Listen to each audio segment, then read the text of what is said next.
package might turn intelligence share misinformation with the press. It may not happen until the next calendar year. What are your thoughts about that? Also, there's reports, the immigration part of that. There's reports about asylum screening is going to be part of that. Can you talk about that?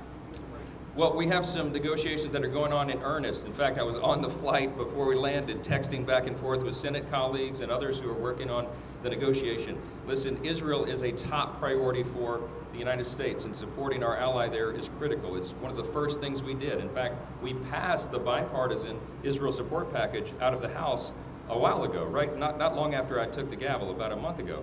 It's been sitting on this in the Senate and on Chuck Schumer's desk, and so we are encouraging him to get that done.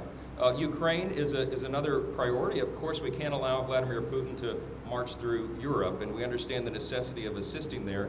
What we've said is that if there is to be additional assistance to Ukraine, which most members of Congress believe is important, we have to also work in changing our own border policy. And so there's been a lot of thoughtful negotiation ongoing with that. I think most of our Senate colleagues recognize that those two things need to move together because we owe that to the American people. That's what they're demanding that we do. With regard to the rest of it, there's some other items in the supplemental package. I think all that will come together in the coming days. We have a sense of urgency about this, and there are deadlines on it as well. So I'm confident and optimistic that we'll be able to get that done, get it over the line.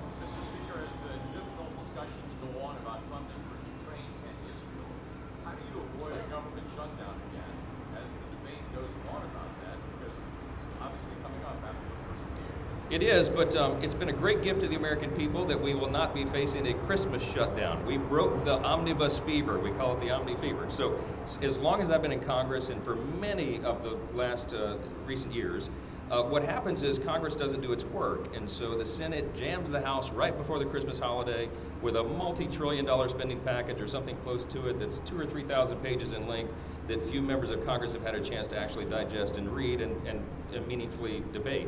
And so we broke that up. The laddered CR, the two-step CR that we were able to pass before November 17th to that deadline, pushes it into two dates. We have mid-January and early February. The remaining appropriations bills need to be conferenced between the House and the Senate. We have a little bit of work left to do on the House side, but most of it is in the Senate's lap right now. And again, we're optimistic that we'll be able to get those negotiated and done in time so that we will not be facing a government shutdown. So there's a lot of members of Congress working in good faith. People have their sleeves rolled up.